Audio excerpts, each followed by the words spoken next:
Welcome to my channel free tuition WB. এখন class 8 কোষে দেখি 5.1 পেজ নাম্বার 53 এই অঙ্কগুলো করব। 1 থেকে 1, 2 আগের ভিডিওই করা আছে। এখন আমি 3 নম্বরের অঙ্ক থেকে চালু করব। এখানে 3 নম্বরের অঙ্ক এটা। নিচের সংখ্যাগুলির মধ্যে কোনটি পূর্ণ ঘন সংখ্যা নয় লিখি। এই যে এখানে এই যে সংখ্যাগুলো আছে এই সংখ্যার মধ্যে কিছু আছে পূর্ণ ঘন সংখ্যা আর কিছু আছে পূর্ণ ঘন সংখ্যা নয়।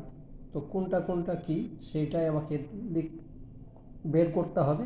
তো চলো আমি তোমাদের করে দিচ্ছি।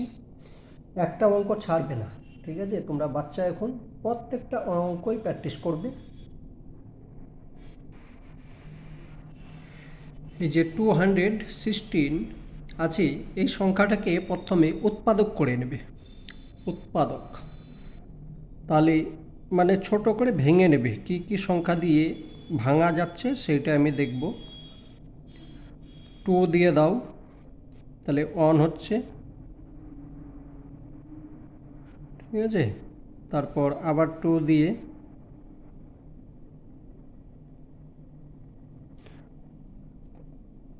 2, তাহলে এবার যাবে 3, 9 হলো 3। এটাকে ভেঙে নিলাম, এটাকে লিখবো এবার।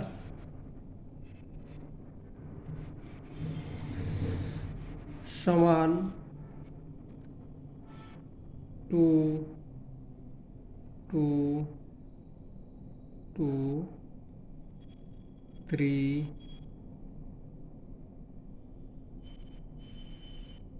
তুমি যদি ডাইরেক্ট এটা করে নিতে পারো, এটা করার দরকার নেই, কিন্তু তোমরা বাচ্চা পারবে না, তার জন্য আমি এটাকে দেখিয়ে দিলাম। এটার আপ, ঠিক আছে?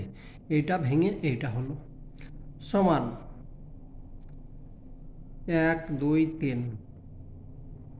দাগ দেবে না, আমি শুধু বোঝাবার জন্য দিলাম। 3টে, তাহলে 2 পাওয়ার 3 আর 3 পাওয়ার 2। এবার অতএব 3,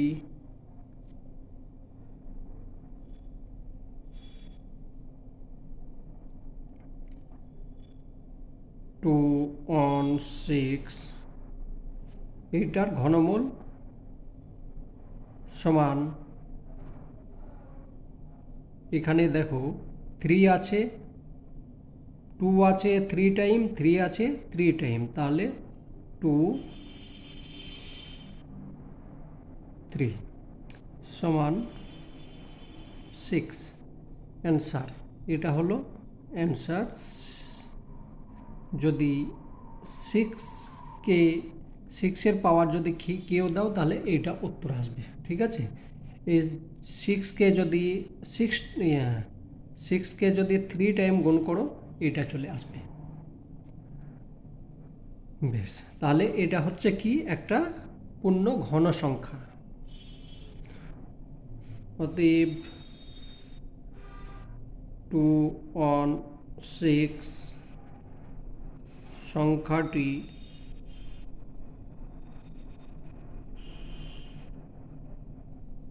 হলো পূর্ণ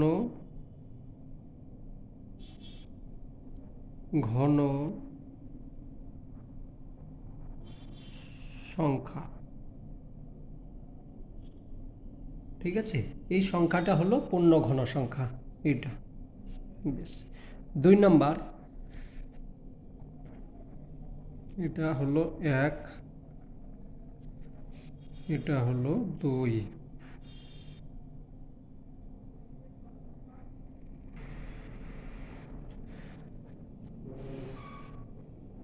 3, 4, 3। তো 3, 4, 3কে ভেঙে নেবে যদি এখানে বুঝতে না পারো। 7, 7, 7, এটাকে এখানে দরকার হলে ভেঙে নেবে, আমি ভেঙে দেখিয়ে দিচ্ছি। এখানে 7 দিয়ে দাও, তাহলে 4 7 28 আর এটা হলো, ঠিক আছে। 7 দিয়ে দিলাম, 7 7 49, এটা হচ্ছে, তাই জন্য এটা লিখলাম। এটা সমান এটা সমান 7, তার পাওয়ার কত হলো, 7-এর পাওয়ার হয়ে গেল 3, ঠিক আছে। অতএব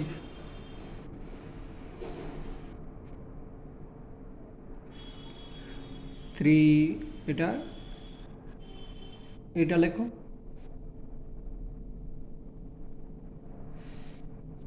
এবার এই যে একটা আছে এখানে দেখো যে 7, এইটাকে ভাঙলে এইটা হচ্ছে সমান, এইটার ঘনমূল হচ্ছে এটা, এইটার ঘনমূল হচ্ছে এটা। যদি 4 টাইম থাকতো তাহলে কিন্তু ঘনমূল হবে না, 3 টাইম থাকতে হবে, তবেই হবে।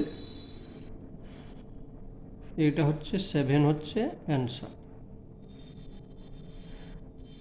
এবার লিখি, অতএব 3 4 3 সংখ্যাটি হলো একটি পূর্ণ ঘন সংখ্যা, একটি পূর্ণ ঘন সংখ্যা।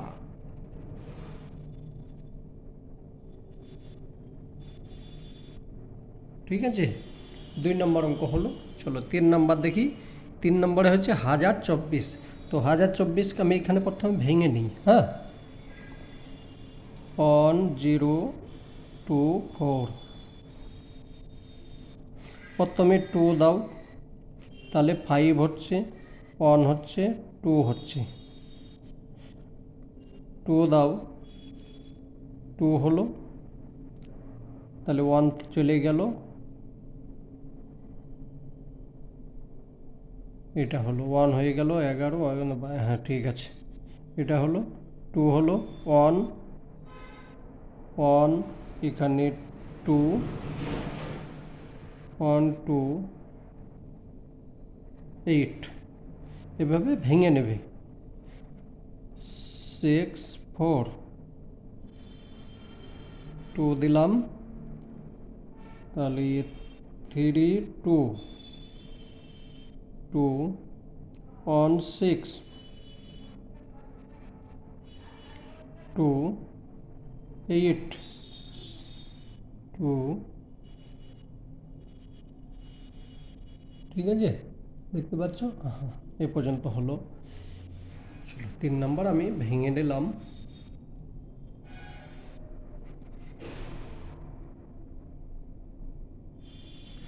হাজার 24 সমান, এখানে লেখো কটা আছে দেখো, 10 টাইম, 1 2 3 4 5 6 7 8 9 10, 10 বার লেখো। 2 2 2 2 2 2। যখন তোমরা প্র্যাকটিস করবে একটু জায়গা মানে খাতা একটু নষ্ট করবে না, ঠিক আছে। আমি যেভাবে লিখছি একটু জায়গা নষ্ট করবে না প্র্যাকটিসের সময়, তার কারণ তোমার মা বাবা খুব কষ্ট করে খাতা কিনে দিয়েছে, ঠিক আছে। আমি দেখো একটু জায়গা নষ্ট করি না। 1 2 3 4 5 6 7 8 9 10, এটা সমান এটা লিখলাম। এবার দেখো আমি 3টে করে নিচে দাগ দিয়ে দিচ্ছি, তোমরা নিচে দাগ দেবে না, শুধু আমি বোঝাবার জন্যে দিচ্ছি। সমান, এটা লিখতে পারি কি 2 তার পাওয়ার কিউ, 2 এই 2 তার পাওয়ার কিউ, 2 তার পাওয়ার কিউ, আর এখানে একটা থাকছে। এইটা যদি গুণ করো এইটা আসছে, কিন্তু এখানে দেখো প্রত্যেকটা আগের যে অঙ্কগুলো করলাম তার মধ্যে প্রত্যেকটা তিনটে তিনটে করে হয়ে গেছিলো, এটা কিন্তু একটা জিনিস এক্সট্রা আছে, এই যে 2 আছে এক্সট্রা, তাহলে এটা পূর্ণ ঘন সংখ্যা নয়। তাহলে এখানে লিখতে হবে অতএব 1024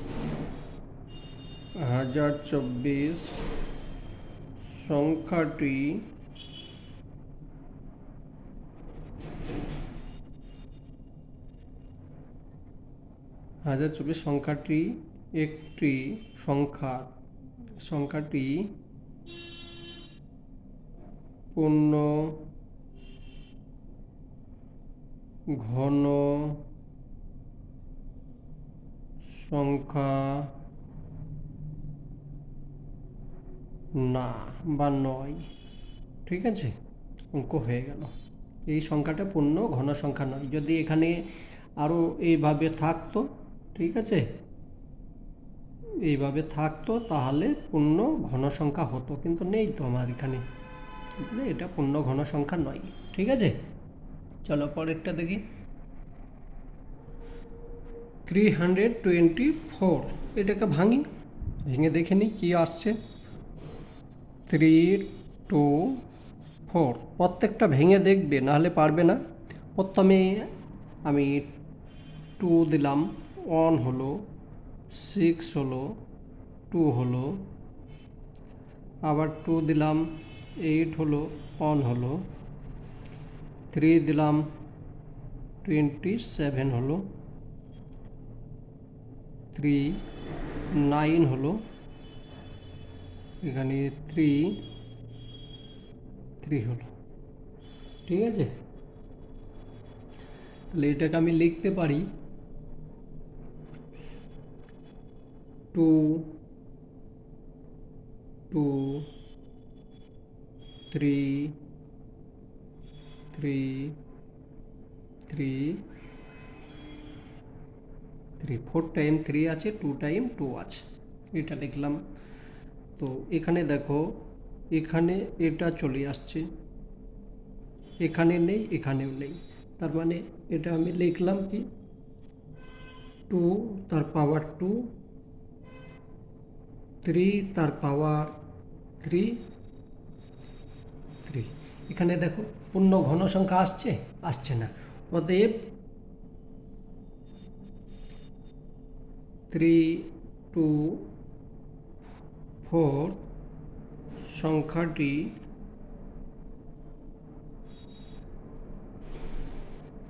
পূর্ণ ঘন সংখ্যা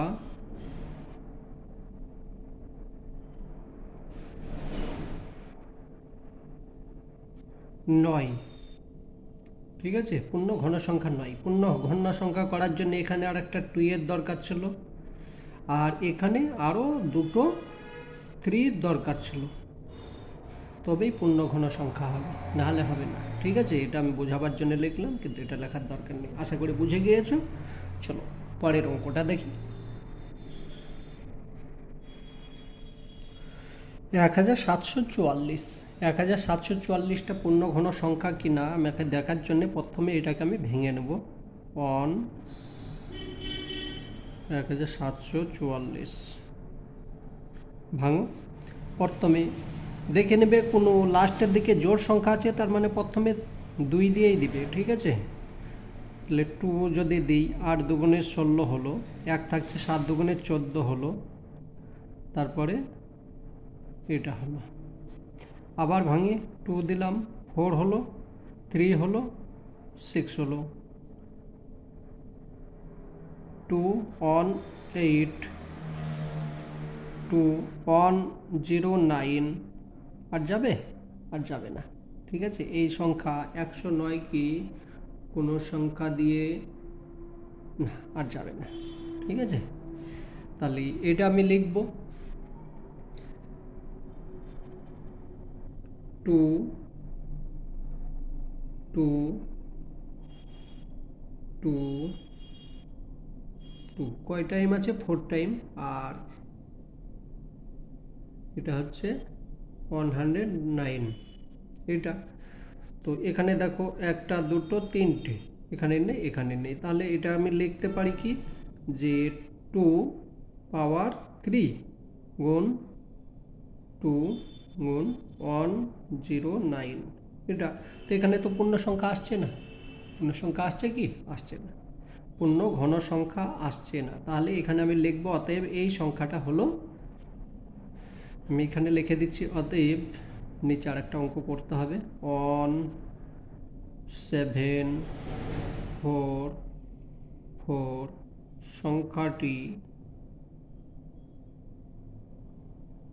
সংখ্যাটি পূর্ণ ঘন সংখ্যা নয়। ঠিক আছে, পূর্ণ ঘন সংখ্যা নয় এটা। চলো 6 নম্বরটা দেখি।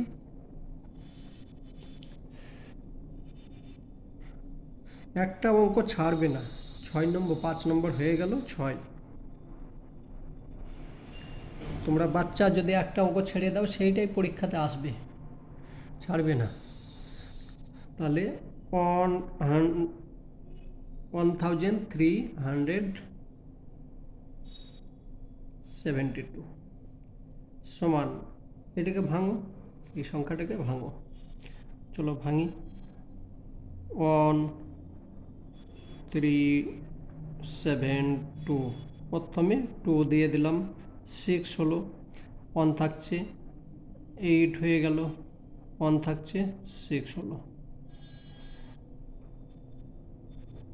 আবার 2 দিলাম, 3 হলো, 4 হলো, আর 3 হলো। 7 দিলাম, 49 হলো, 7 দিলাম, 7 হলো। তাহলে এটা লিখব 2 2 7 7 7, এটা লিখতে পারি। এবার দেখো এটা হচ্ছে, কিন্তু এটা মিলছে না, তাহলে এখানে আমি লিখব 2 তার পাওয়ার 2 আর 7 তার পাওয়ার 3। তাহলে এটাও পূর্ণ ঘন সংখ্যা হচ্ছে না, পূর্ণ ঘন সংখ্যা হওয়ার জন্যে আর একটা 2 লাগতো। তাহলে অতএব 1372 সংখ্যাটি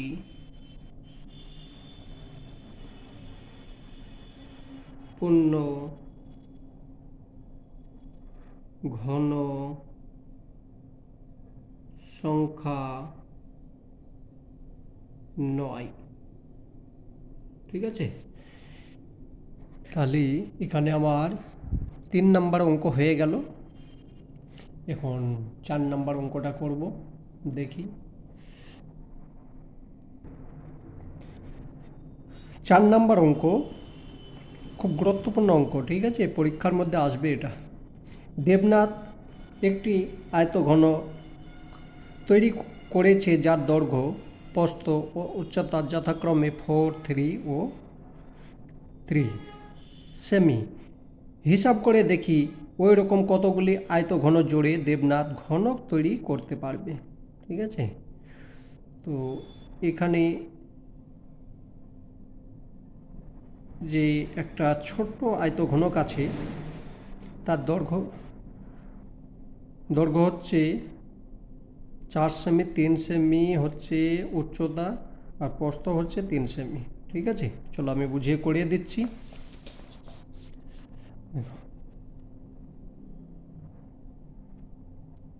খুব গুরুত্বপূর্ণ অঙ্ক এটা।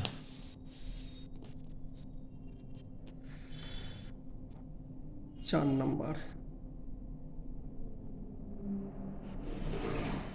আয়ত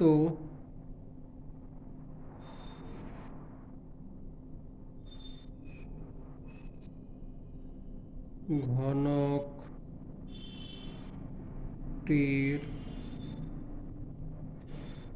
দৈর্ঘ্য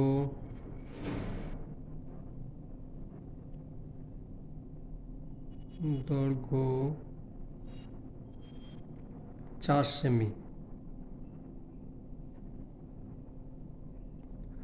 প্রস্থ 3 সেমি, উচ্চতা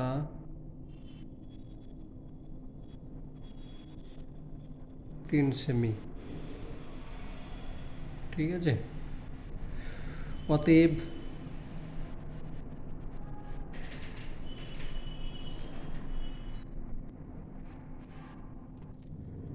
আয়ত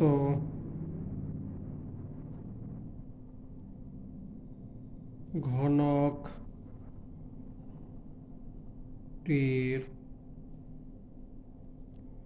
আয়তন হবে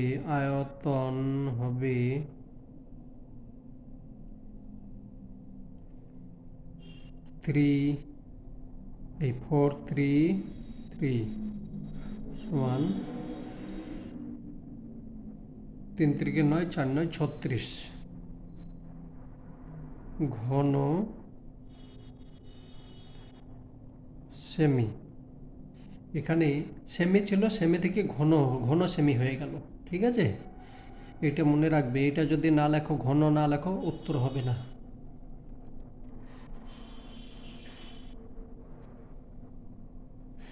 এখন এই যে 4 3 3 আছে, 4 3 3 এর এখানে ও হবে 4 3 ও 3 এর লসাগু কত? 12 12 হচ্ছে লসাগু। অতএব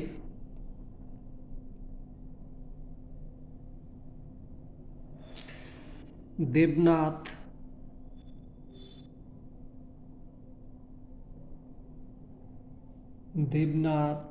যে ঘনকটি তৈরি করবে তার প্রতিবাহুর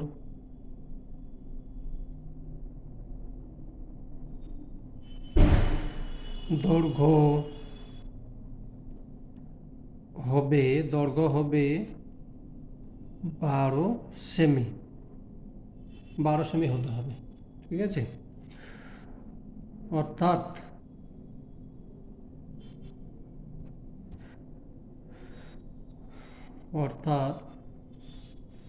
ঘনকটির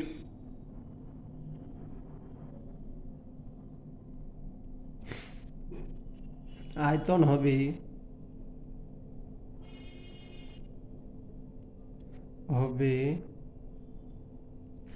12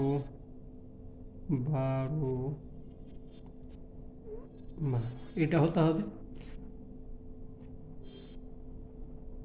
এটা যদি তুমি 3 বার গুণ করো,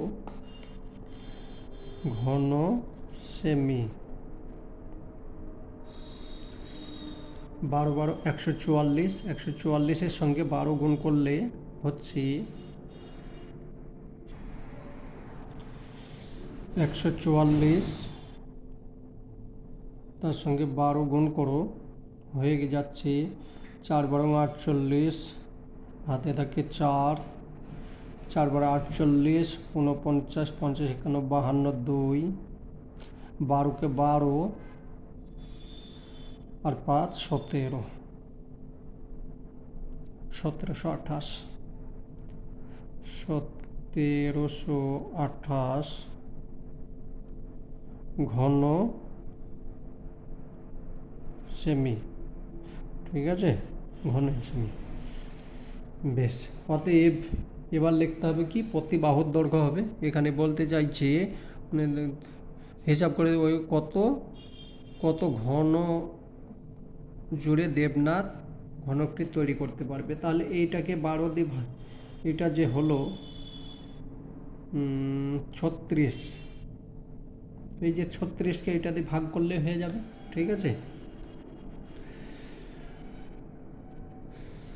হিসাব করে দেখি ওরকম কতগুলি আয়তন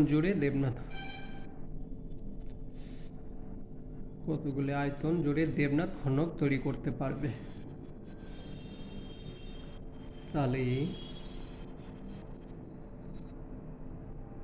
আয়তনের সংখ্যা হবে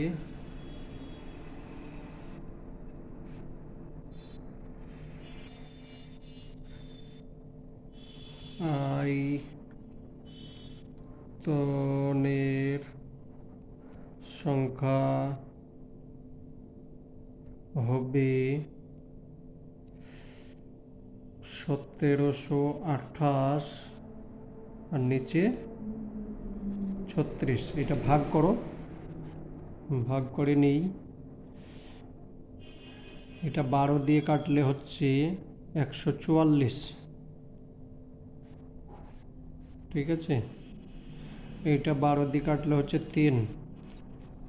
এটা যদি করি তাহলে 3 4 12, 3 4 12, 3 8 24, 48টি, ঠিক আছে।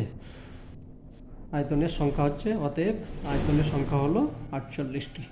এটা হচ্ছে উত্তর, ঠিক আছে। বাকি অঙ্কগুলো আমি পরের ভিডিওতে করছি, অনেক লম্বা ভিডিও হয়ে যাচ্ছে। যদি ভালো লেগে থাকে তাহলে আমার চ্যানেলটাকে সাবস্ক্রাইব করে নেবে।